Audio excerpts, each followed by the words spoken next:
Good evening everyone and welcome to this council meeting of the 12th of December 2022, which is being held in person at the Mernda Village Community Centre, 70 Mernda Village Drive, Mernda, and it's also being live streamed on this very cold and wet Monday evening. So we're very grateful to the number of people who are in attendance this evening.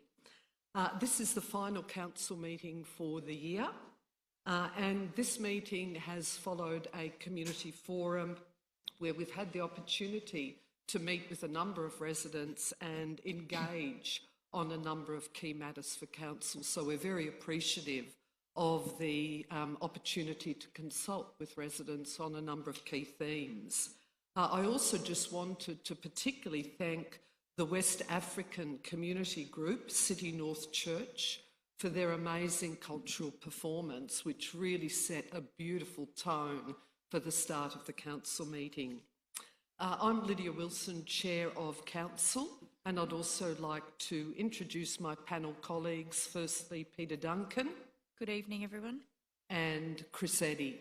Hello, everyone.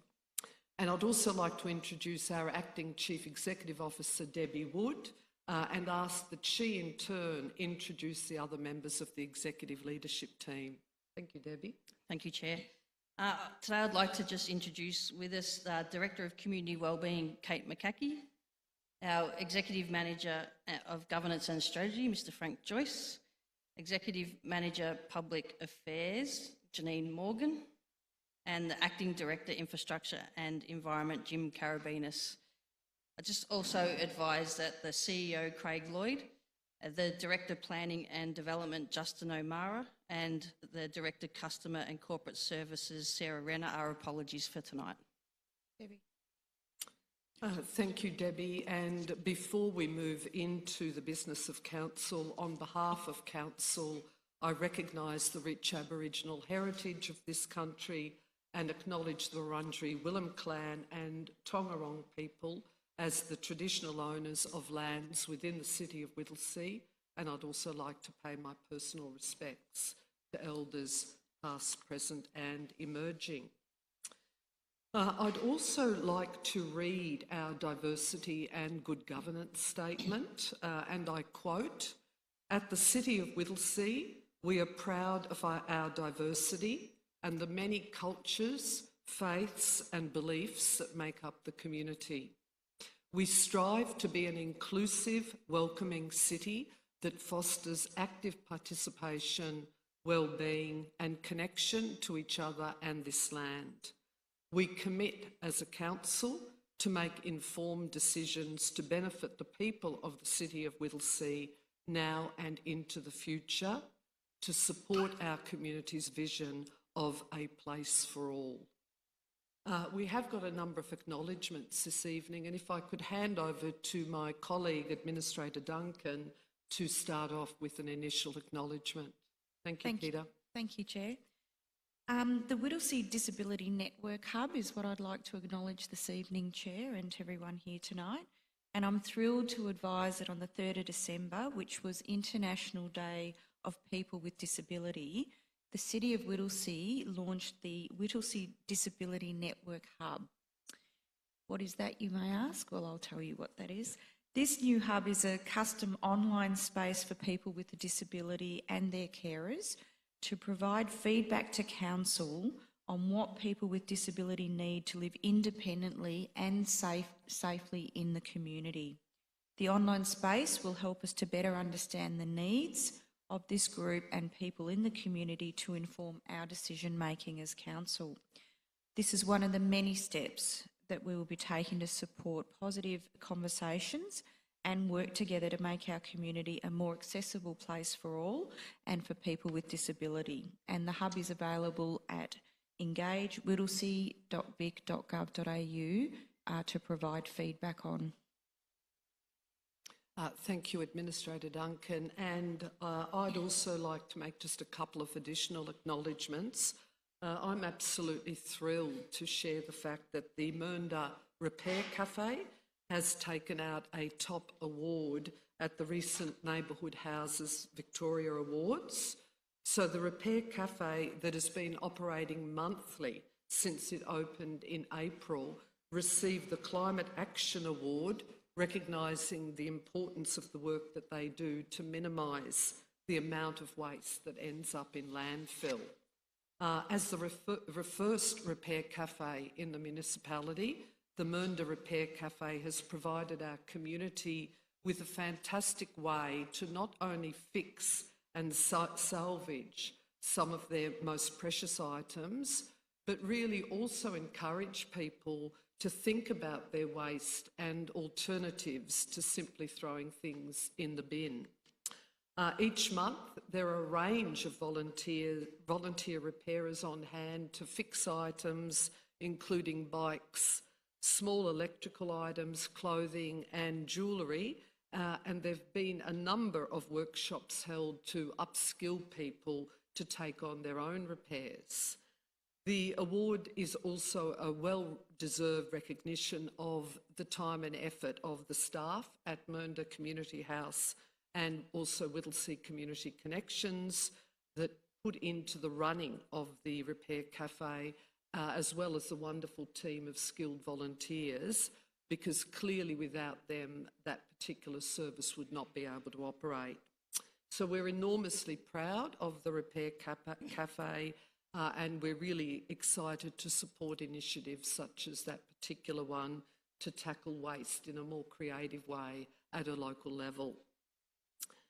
Could I also just take the opportunity to again congratulate two of our amazing local businesses who were award finalists in the Northern Business Achievement Awards, Wine in a Glass and also Pack Queen. Both received awards and they're amazing local businesses. And I should just note that Wine in a Glass is represented on our business advisory panel, so we're really thrilled that they've received their accolades through the Business Achievement Awards.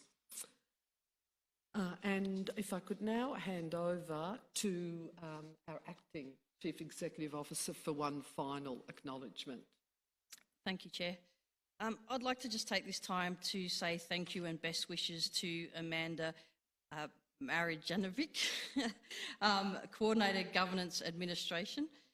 Amanda has been with Council for 12 years, with the majority of this time working behind the scenes, ensuring Council meetings run smoothly, and Amanda has been the lead officer in Freedom of Information requests, Council report advice and coordination of Council and community meetings.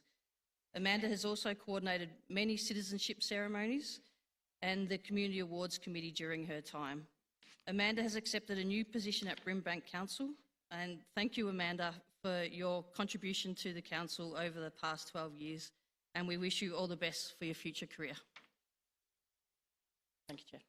Thank you, Debbie, and we also wish you all the best in your future achievements, Amanda, and thanks for your contribution. I note that all administrators are present. Administrators, if you've got a conflict of interest in any item on the notice paper, you may verbally disclose the type and nature of the interest now, but you must make a declaration immediately before consideration of the matter in question. Are there any items for which you have a conflict of interest to declare? No, Chair. No, Chair. I wish to just note publicly and for the purposes of the minutes that I'm a board member of the Yarra Plenty Regional Library Corporation, and I just particularly wanted to note that and the fact that I'm actually exempt from having to declare a conflict of interest in relation to item 5.1.1, which is the Library Services Update Report this evening, under the Local Government Act 2020, Clause 129D, as I'm Council's representative on the YPRL board under the terms of reference and as per Council's resolution on appointment of committee representation, hence no need to actually make a declaration. I seek a motion, administrators, to confirm the minutes of the following preceding meeting, which is the scheduled meeting of Council held on the 21st of November 2022? Moved. Thank you, Administrator Eddy. And a seconder? Seconded. Thank you, Administrator Duncan. I'll now put the matter to a vote. All those in favour of confirming the minutes? The motion is carried. So if we now move into public question time, I note that we have got one public question that was submitted in advance of the council meeting this evening from Nick Brain, and I will read Nick Brain's question on his behalf as he's not in attendance this evening. And I quote, "A recent local media report quoted homeowners at the Amber Estate in Wollert who say the estate has, quote, fields of weeds and ever-grown grass taking over. Another media report quoted residents in Bundoora, Mill Park and South Morang had taken to social media to share their concerns about waist-high grass in public areas near homes. It's also clear Council has experienced great difficulty in adequately maintaining neat, tidy and safe public spaces and parks in the Epping North areas. The height of grass in these areas has at times posed an unacceptable risk to public health, given we are coming into fire and snake seasons. What is Council doing to ensure ratepayers receive value for the rates they pay regarding the provision of local municipal services, and when can they expect to see basic amenities attended to?" And if I could ask our acting CEO, Debbie Wood, to respond to that question, please. Thank you, Chair. I'd like to thank Mr Brain for his question. As you may have seen and heard in the media over recent months, long grass has been challenging for councils right across Melbourne, not just here in Whittlesea. The exceptionally wet weather, and it's still warm, so the grass is really growing, and it's also making it quite difficult for us to get in and manage our parks and maintain our parks across the municipality, because we do require to get some heavy material into those parks. So whilst the weather has played a part, we are also working really closely with our maintenance contractor to take action, including putting more crews on more often. So hopefully people will see the crews out there while we try to get on top of this. We also appreciate that people in our community are feeling frustrated and concerned, and we're hearing that loud and clear. This is a priority issue for us. That's something that I really want people to know. And Council are committed to presenting our stunning parks and reserves and our roadsides to a standard our community expect and deserve as quickly as we can. We're posting to our website daily, so people can go on and check the website about where the maintenance crews are, where they have been and where they're heading next. So this will also help to keep residents updated on the progress. Council has also established a task force to address the issues raised by residents regarding the Amber Estate in Wollert. Our litter enforcement, our asset protection and local law teams will be actively patrolling the area, and we are meeting with developers to ensure that the areas are under their responsibility are maintained to the required standard as part of their obligation set out in their planning permit. Thank you, Chair. Thank you, Debbie. If we could now move on to the second question, and we have the person that submitted the question in the council in our meeting this evening, so we'll welcome Margaret Kaleja, and I'll read the question on your behalf if you're happy with that, Margaret. Margaret's question relates to item 5.2.1, VR Michael Reserve, and her question is, whilst Council considers the outcomes of the petition and potential works, could Council consider pausing fining the people who park illegally in this area? And again, if I could ask our acting CEO to respond to that question. Thank you, Chair. We'll actually take that question on notice, but what we'll do, Margaret, is we'll get some officers to come and talk to you about the concerns, and they'll also just go and have a look at the site as well and just see what the issues are. mainly we want to make sure there's no safety concerns before we actually commit to doing something like that. So we will be in contact and we'll get back to you about it. Thank you, Debbie. I note that we've not received any petitions or joint letters for this evening's council meeting, and hence administrators will now be working through the general business, commencing with item 5.1.1, which is the library services update. And if I could ask our Director of Community Wellbeing, Kate McCackey, to introduce this report.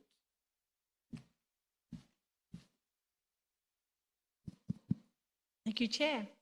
The purpose of this report is to provide an update to Council on some really important planning and infrastructure work we're doing with our partners, Yarra Plenty Regional Library Corporation, the cities at the Shire of Nillumbik and the City of Banyule on our library service, and also to propose some exciting new library spaces in growth areas of the city. And it's now my great pleasure to introduce Anthony Trowell, Manager, Active and Creative Participation.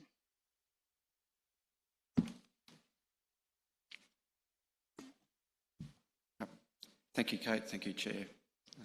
The purpose of this report is to provide an update on two important council plan actions. One is the review of the library service to inform transition to a new entity as required on the Local Government Act, and increase participation and access to library services through satellite programming and community centres. The service review has commenced with YPRL, our partner service, as a key stakeholder in this work, and the timelines are articulated within the report. The other part of the report is to propose two new satellite locations as per Action 2. Our Western Growth Corridor of Donnybrook, Wollert and Epping North, where 8,700 residents in 2016 has already grown to 14,000 in 2021 and is predicted to be a staggering 116,000 by 2034.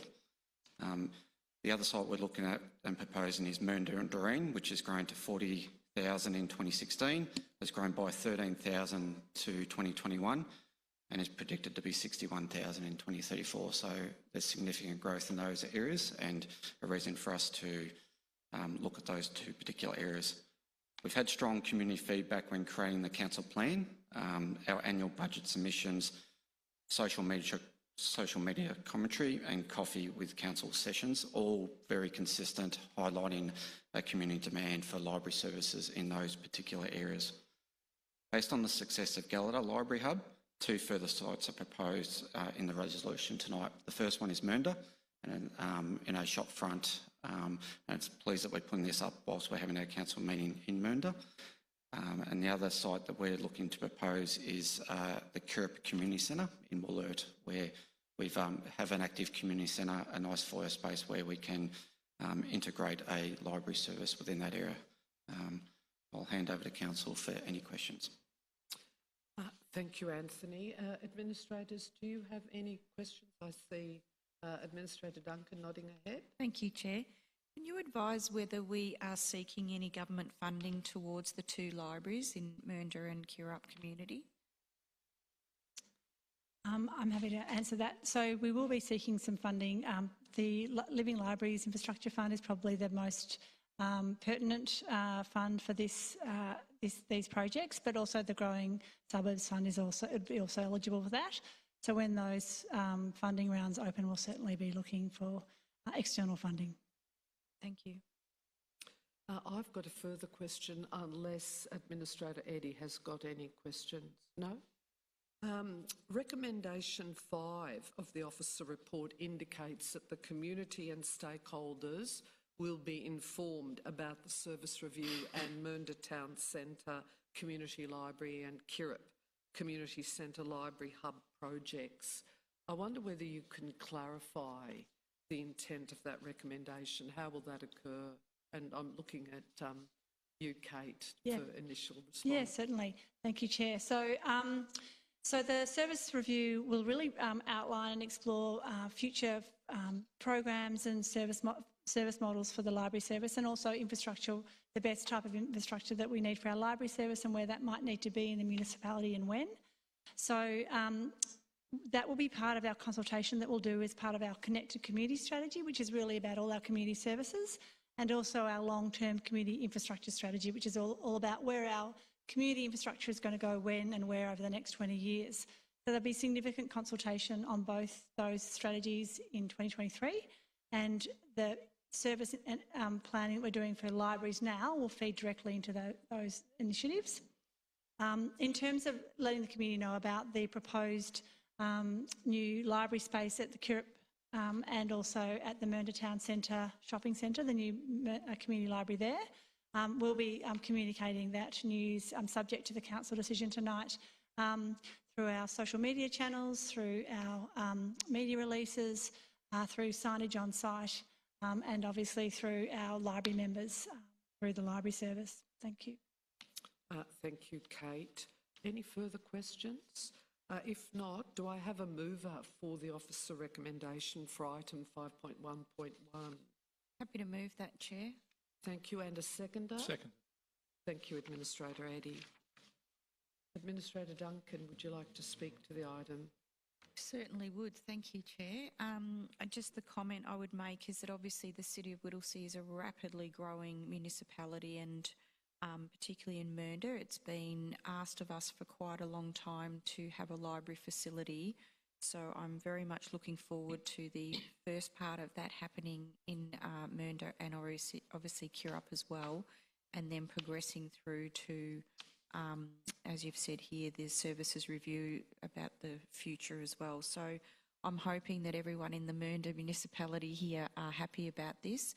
And libraries play such an important role in everyday lives for a lot of people, and it's a good way to have social interaction and get out there and also make use of the services. So I think this is a great outcome for Mernda and for Curup community as well.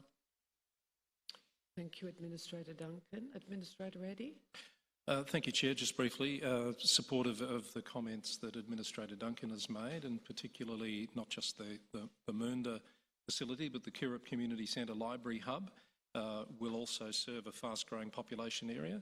I think the strategic nature of this report and direction should not be lost on us. Taking this long-term approach is appropriate for a council of this nature, and I commend the officers for starting that process and also for delving into the mysteries of the changes that are foisted upon us by the recently changed Local Government Act 2020. It is a matter of requirement now, and we certainly need to make sure we do the right thing by not just the legislation, but in doing that, by the community as well, to ensure that the highly valued library services that they currently receive will continue to be received across the municipality. Happy to second. Thank you, Administrator Eddy. Although my colleagues have spoken so eloquently this evening, I do also feel compelled just to make a couple of brief comments, because this is such an important report, and symbolically that we are in Mernda today with the community meeting preceding the council meeting. I just wanted to note that the officer report really provides an excellent overview of the background and history of the Yarra Plenty Regional Library Corporation and also those recent changes to the Local Government Act, which really impact on the continued operations of the current corporations. And I think it's important to note that administrators have had a number of critical briefings on this really important topic. The report also clearly identifies, and I think Kate and Anthony have highlighted that really well, that there are some really significant pressures on council to ensure that there's adequate provision of library services right across the municipality, and the need for a range of options. It's not just standalone library services. So within the report, there's a service model hierarchy that's been identified, and I think that suggests a really beneficial way forward in relation to a whole range of different types of library services. So it's not just the standalone library services, but also library hubs and mobile and e-library components as well. I just wanted to note that in relation to the Mernda Town Centre and the Library Hub at the Kirrup Community Centre, we've heard many, many times from local residents through all of the community consultation activities that have occurred over some time, but also our Coffee with Council sessions about when are library services coming to particularly areas such as Mernda and Wollert, given the very rapid population growth in those parts of the municipality.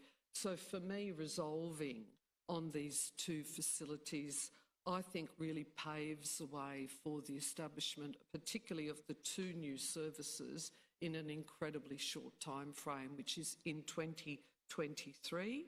And those services will be very well integrated with other facilities. And I'm nearly being told that I'm about out of time, but I'll be finishing, to minimise access barriers. So I really commend the officer recommendations. And on that note, I'll put the item to a vote. All those in favour?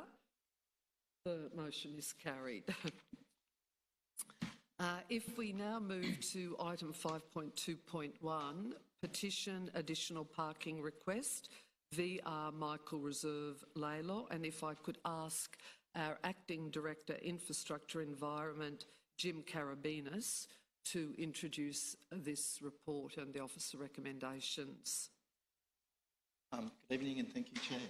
It is my privilege to introduce this report, and I'd like to commend officers for reviewing the petition from a number of perspectives, recognising the immediate community. Therefore, it is with great pleasure to introduce Tara Jolfi, Coordinator of Open Space, to provide a high-level overview of the report, including profiling the recommendations. Thank you, Chair. Thank you, Jim. This report is to consider a petition requesting to increase the number of parking and accessible parking at VR Michael Reserve in Laylaw.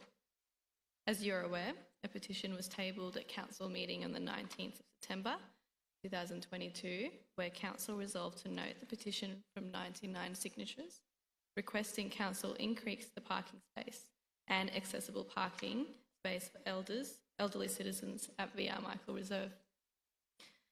This report intends to provide Council with an update of the outcome of analysis and provide recommendations in relation to the petition for additional parking. As per Council resolution, a meeting with the head petitioner was organised with the Coordinator of Leisure and Recreation and Open Space Planning on the 11th of October.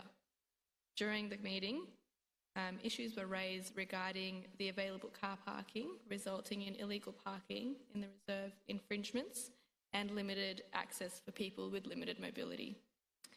Council officers have undertaken site analysis, traffic surveys and investigation into possibility of additional parking at VR Michael Reserve. The results found that there is no current park master plan that addresses the expansion of the car park or any facilities at VR Michael Reserve. It is anticipated that there is a need for additional parking as a part of the investigation into a potential dog park and ever-growing population within Laylaw and the wider community.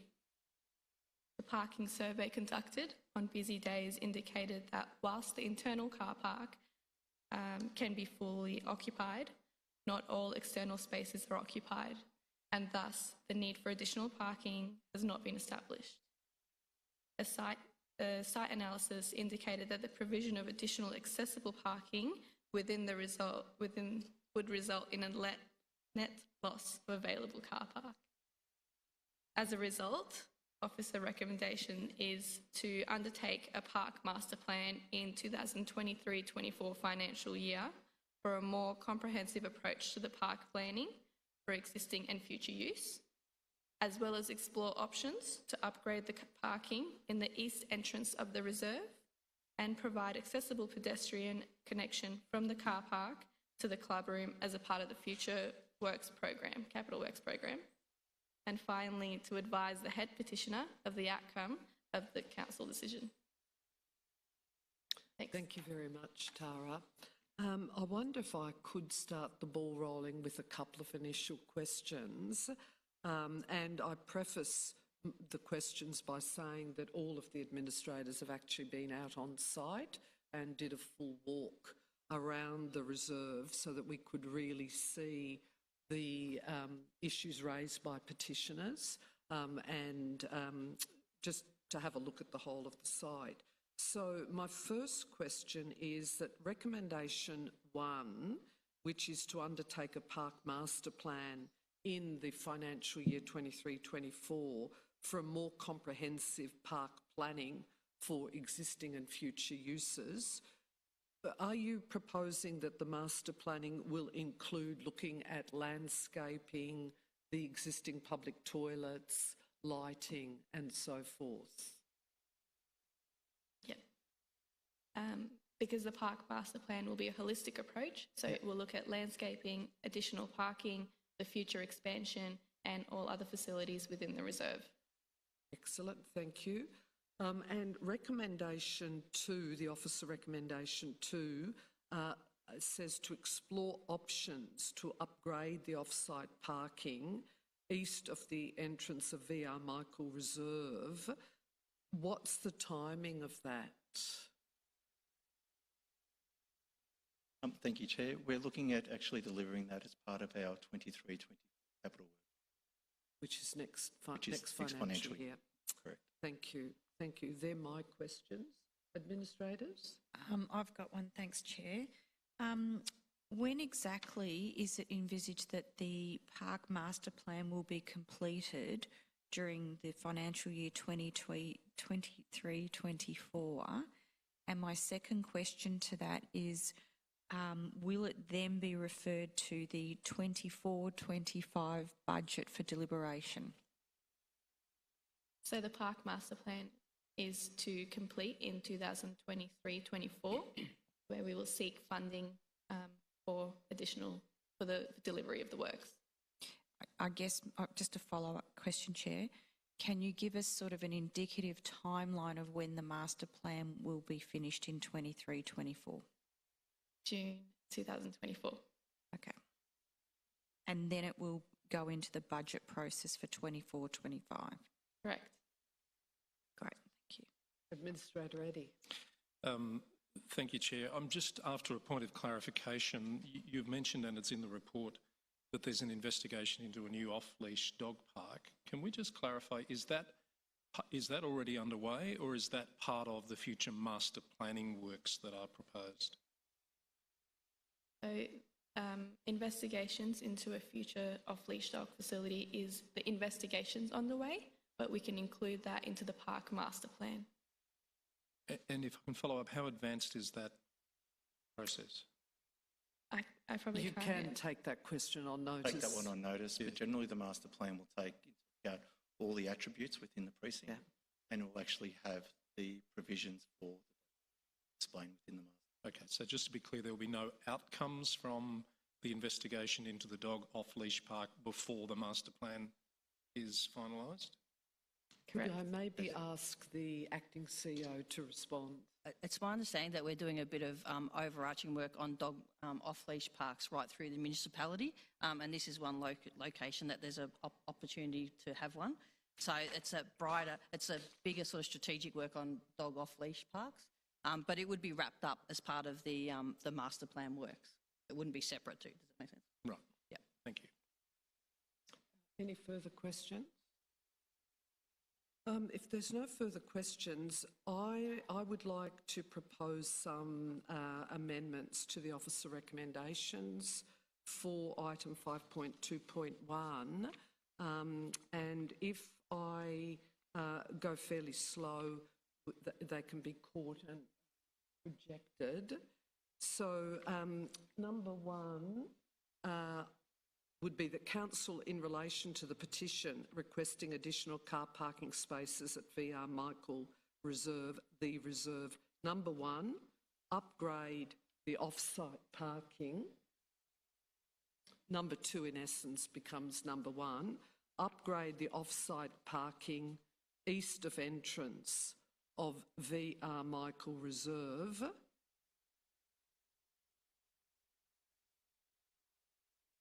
And provide all-weather pedestrian connection from the parking to the club rooms as part of the 2023/24 Capital Works program. So that's the new part one. Number two, undertake a park master plan in the 2023/24 financial year.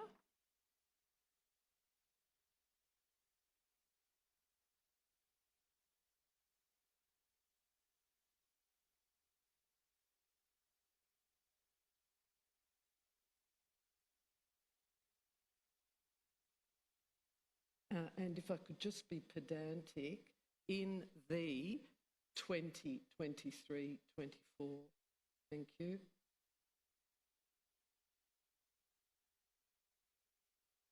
And part three remains the same. Do I have a seconder of the amended recommendation? Yes. Thank you, Administrator Duncan. In moving the recommendation and the amendments, I just want to make a couple of questions. Firstly, I'm really happy to be moving recommendations in relation to this report, given that, as I indicated earlier, all of the administrators have been out on site and spent some time walking around the whole area.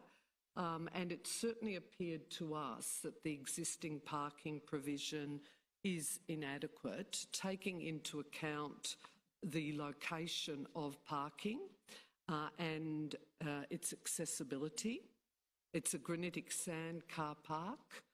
There's no clear pedestrian pathways and potential issues with the interface between vehicles and pedestrians.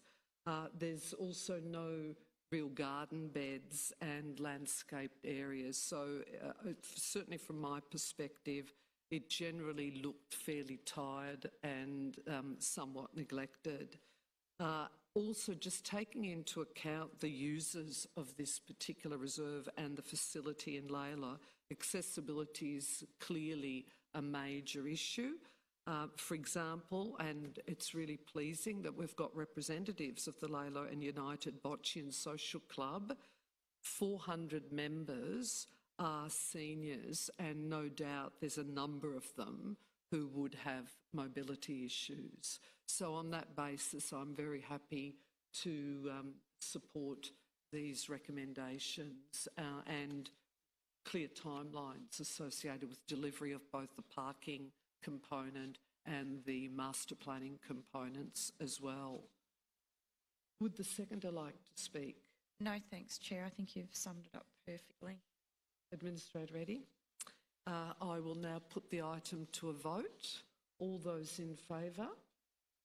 The motion is carried. Item 5.2.2, Epping Animal Welfare Facility renaming. And if I could invite our Manager Compliance and Environmental Health, Debbie Blandford, to speak to this item. Thank you, Chair, and good evening, Council. Tonight I'm here to present the outcomes of the recent public exhibition of the proposed new name for the Epping Animal Welfare Facility, which is the Watjering Animal Facility. The City of Whittlesea recently commenced managing the facility on behalf of the cities of Whittlesea, Marybeck, formerly known as Moreland, and Darebin councils. And the proposed renaming is to move away from being suburb specific and reflect that the facility services a much broader region. Earlier this year, Council approached the Wurundjeri Woiwurrung Cultural Heritage Aboriginal Corporation seeking some suggestions for a new name, and Watjering was the only proposed name that we received for consideration. Watjering means we together and reflects the three councils working together to deliver positive animal welfare outcomes in our region, and that our main goal is to bring people and their pets back together. We received a total of 25 submissions through the public exhibition period. 16 of those were in favour and 9 were opposed to the proposed new name.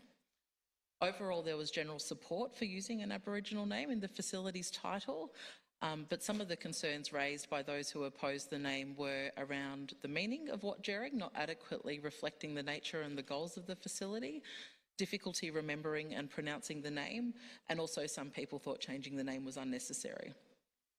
If the proposed name is approved tonight and then by Geographic Names Victoria, we'll be relaunching the facility early in the new year, which will include significant communications to help the community become more familiar with the name. It will further explain the goals of the facility and how the name ties in, as well as the pronunciation. And under the naming rules for places in Victoria, it is accepted that traditional owner names will become familiar and easier to use over time. So officers have considered the feedback received, and we're confident that we can address the concerns raised through that strong communications campaign. And as such, we're recommending that Council approves the name Watjering Animal Facility to be submitted to Geographic Names Victoria for final approval. Thank you. Thank you very much, Debbie. Administrators, any questions in relation to this item? One, if I may, Chair. Debbie, the title obviously will take some getting used to for people. I wonder what sorts of things do we think might be able to be used to help understand the meaning, as well as maintain, I guess, the recognition that the facility is being run by the City of Whittlesea and 2 other municipalities as well. Thank you, Administrator Eddie. The communications campaign that I spoke about will be around that relaunch, so it'll be quite a large campaign, relaunching the facility, reiterating that the City of Whittlesea now operates the facility on behalf of the 3 councils, and also using a range of our various communications channels, both online, in print, and also looking at an open day to really reiterate that new name and the new management. Thank you. Any further questions? And I have no questions. So do I have a mover for the officer recommendation for item 5.2.2? Happy to move. Thank you, Administrator Eddie, and I'm happy to second the officer recommendations. Administrator Eddie. Briefly, Chair, I'm very supportive of this. We actually went and visited the facility, Administrator Wilson and I, just a week or so ago. It's a significant facility. I think it deserves a new name, and I'd like to acknowledge and thank the people of the Wurundjeri Woiwurrung Cultural Heritage Aboriginal Corporation for putting forward the name, which means, as we've heard this evening, we together. I like the simplicity of that, and I think once people get to understand the meaning and practice the name, Watjering, it's not hard to say, I think it'll become part of the community in no time at all. So thank you to everyone who's been involved in this process, and I wish you all the best for the rollout of the new name. Thank you, Administrator Eddie, and I'll just make a couple of additional comments. I also strongly support the renaming of the facility, and as you indicated very well, Debbie, and it's within the report, the facility serves the broader catchment of the whole of the municipalities of Marybeck, Darebin and Whittlesea, and it's not suburb specific, so it's very appropriate not to have a suburb specific name. It's also the new start for the facility, which is obviously now managed directly by council. And I really fully support the use of an Aboriginal name for the facility, but I do take the point that's been made by a number of people who put in submissions opposed to the name change, just that we need to ensure that we explain the meaning of the name and also of the visual brand. So I'm very supportive of the officer recommendations, and also commend the enormous amount of work by council officers led by yourself. So thank you. Administrator Duncan, I'll now put the item to a vote. All those in favour? The motion is carried.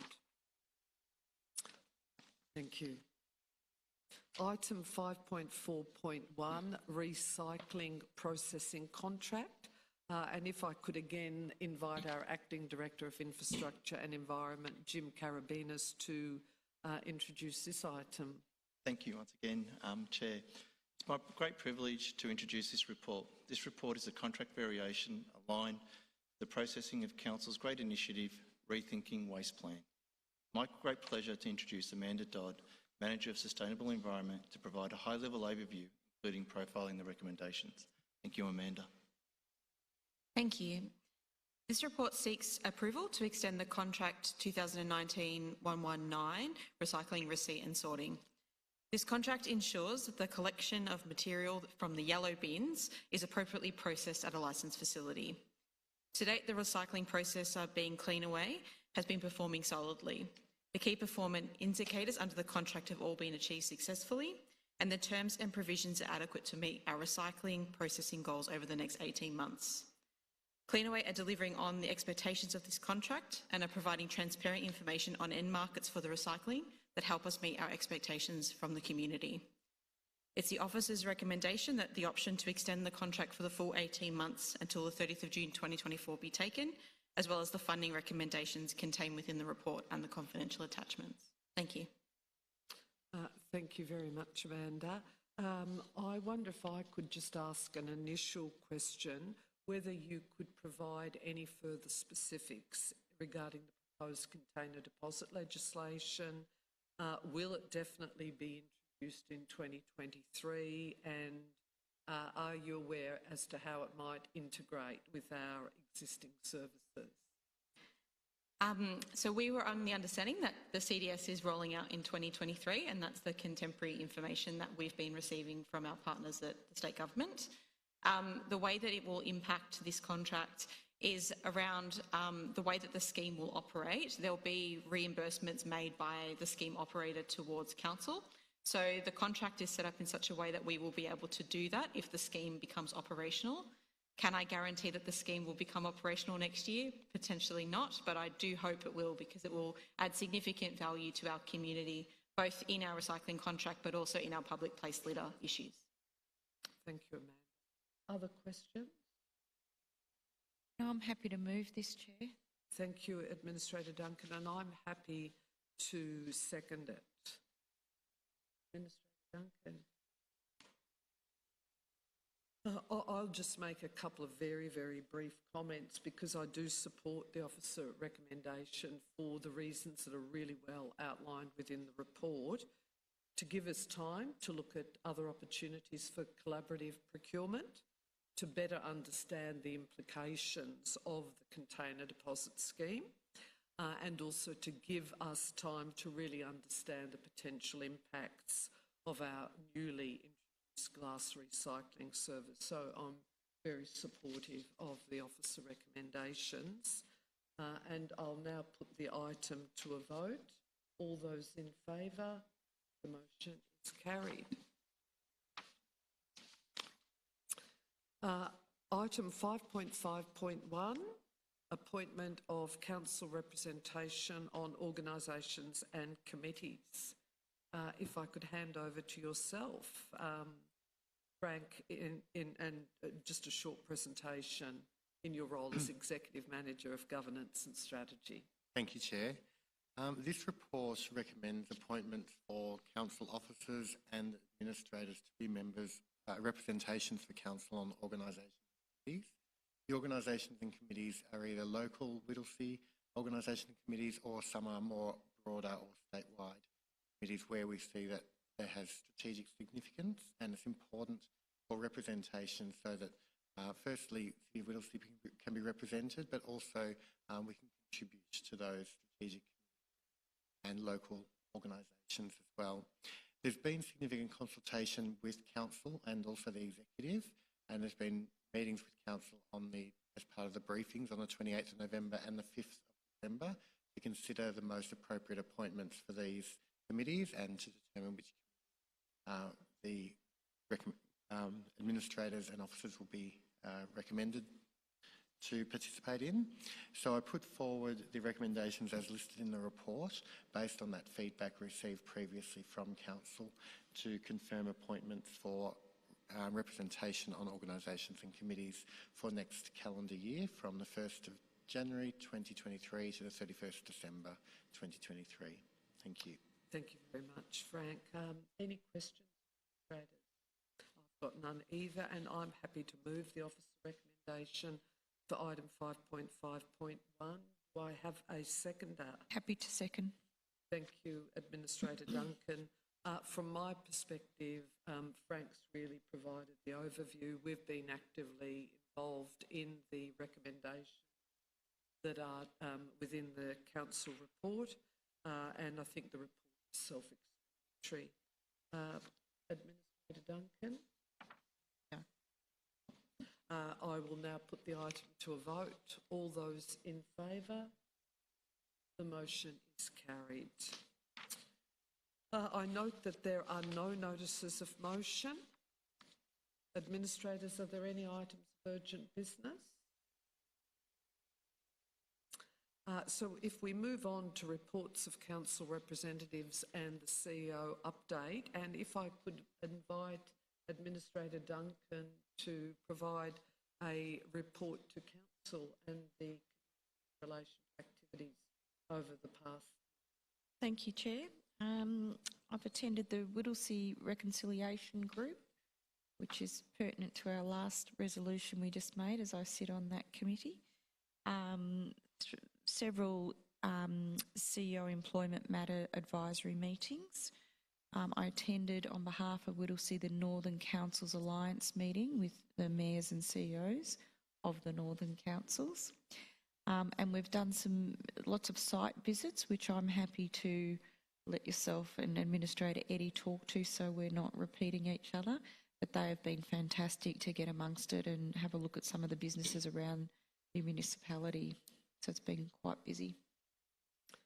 Thank you, Administrator Duncan. Any questions of Administrator Duncan? And I have none either. So, Administrator Eddie, if I could now invite you to provide a report. Thank you, Chair.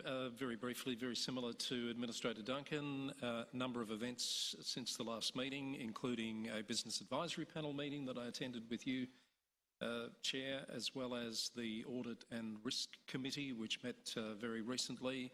We've had a number of meetings of the CEO Employment Matters Advisory Committee, and as Administrator Duncan said, a number of site visits. One of those was, as I mentioned earlier, the Epping Animal Welfare Facility, soon to be known after this evening's decision as the Watjering facility. We also, as was mentioned, visited VR Michael Reserve in advance of considering that petition tonight, and the Whittlesea Public Gardens, which was a great opportunity to see the progress that's being made there with that fabulous facility and those works well and truly on the way. That is going to be something special once that is finished. So happy to leave it there, Madam Chair, because I feel some of those you may wish to elaborate on as well. Thank you, Administrator Eddie. Are there any questions of Administrator? No? I would probably just echo the three of us have participated together on a number of things over the past month. So the Employment Matters Advisory Committee, subcommittee, we've all been involved with that, and I won't repeat it. I just also want to highlight the Business Advisory Panel and the fact that we've been doing a lot of touring across the municipality and site visits. So Administrator Eddie already mentioned VR Michael Reserve, and we also visited Whittlesea Public Gardens, but also our city tour of Edlin Foods, a major manufacturer within the city, and also the Whittlesea Tech School and the Innovation Centre, which was just quite amazing. We were really glad to go through the Epping Animal Welfare Centre, which will shortly be renamed. And I'd also just highlight the fact that I had the privilege of being part of the Staff Service Awards, recognising years of service from 10 years through to an amazing 40-year staff member. And that was a great pleasure to be involved with that. The Whittlesea Audit and Risk Committee, and then alongside my colleague, Administrator Duncan, we attended the staff question and answer session, which was also a real highlight. I had a meeting of the Yarra Plenty Regional Library Corporation, and then I noted for the Northern Business Achievement Awards, which was a grand finale. Two of our local businesses took out awards, and I'd just highlight, in concluding a couple of other things. I attended the Whittlesea Community Connections celebration event, 50-year kickoff, and on the same day, the Whittlesea Neurodiverse Young People celebration, which was a great honour to attend both of those activities. And then last Friday night, it was an amazing thing to be part of Carols by Candlelight, and a wonderful event with some probably 1,000 people in attendance. And today was two citizenship ceremonies with both my colleagues in attendance, with 130 new citizens in attendance session. So it certainly has been a very busy month. So if I could now, I'm happy to respond to any questions that there might be. No? So I'll now ask the Acting CEO to also provide an update to both the Council and members of the public. Thank you, Debbie. Thank you, Chair. And it's great to hear that you've all been out and about and visiting sites as well. It's fantastic, I think, to hear you doing that. So thank you for doing that. So I'm just pleased to advise that pedestrian-operated signals at Mill Park's busy Bush Boulevard were switched on at the start of the month. So the City of Whittlesea installed the signals on Bush Boulevard between Oleander Drive and McDonald's Road to give pedestrians peace of mind when crossing that busy road. The Bush Boulevard, which runs between Plenty Road and McDonald's Road, is a popular road for residents accessing the Westfield Plenty Valley Shopping Centre and the Mill Park Bunnings. And that was a $300,000 project that was fully funded by Council, which continues our ongoing commitment to improving safety for all road users. You mentioned the carols, so I also attended the carols, which was a wonderful celebration on Friday night. So it was also combined with the final South Morang Farmers and Makers Market, and we were really pleased with the beautiful weather that we got on the night. And really amazing, as you said, to see so many people out enjoying themselves. And just like to say thank you to the Diamond Valley Brass Band and our Community Carols Choir, who have been rehearsing since October to get that up and running. So it was a brilliant night all around. Special shout out and thanks to our council teams involved in the event, particularly the arts and culture and events and economic development teams. And also you mentioned, Lydia, the Great Workplace for All and staff recognition that we had a celebration of. And that was fantastic. It was a combination of our Years of Service Awards and also our Staff Recognition Awards. We had some incredible individuals that were recognised and teams that were recognised on the day. And also with the Staff Service Awards, as you mentioned, we had 8 staff who had been there for 25 years, who's been with us for 25 years, and 1 staff member, Alice Crawford, who's been a nurse at the City of Whittlesea for an incredible 40 years. So it was a fantastic celebration of our staff who are playing such an important role in the community of making their lives better. Community Awards. So nominations are now open for our annual City of Whittlesea Community Awards. These awards celebrate the volunteers or people who go above and beyond and people who live and work and volunteer or study in the City of Whittlesea. So we have 5 different awards that represent different categories. These include Citizen of the Year, Young Citizen of the Year, Senior Citizen of the Year, Access and Inclusion Citizen of the Year, and Sustainable Environment Citizen or Group of the Year. Nominations close on the 31st of January in 2023, and the awards will be presented at our community festival in March. So anyone can go log on to our website and nominate themselves or others for those awards. Just a reminder also, this weather might not be feeling like it, but really it is time now to prepare for the upcoming fire danger period. And this means if you've got a property, just if you get out there, clean it up, clean your gutters, make sure you've got a fire plan in place, which is really important. And that also includes what you do with pets on those days. So there are new fire danger rating levels that have been introduced this year. With the higher the rating, the more dangerous the conditions. So please familiarise yourself with the new rating systems and make sure you are well prepared for the warmer weather, which will come eventually, we're hoping. But you can find out more at emergency.vic.gov.au. Also, it's nearly that time where the kids are out of school, and some kids I think are already out of school, and hopefully parents will be interested in the programs to keep kids entertained over summer. So we have a guide to holidaying at home in our latest local scoop, which has just arrived in letterboxes. And for older kids, our baseline and young people team have a great range of activities over 3 action-packed weekends in January. And these include activities at skate parks, dragon boat tug of war at the Whittlesea Swim Centre. I wonder if I could go to that, sounds fun. And also immersive gaming workshops.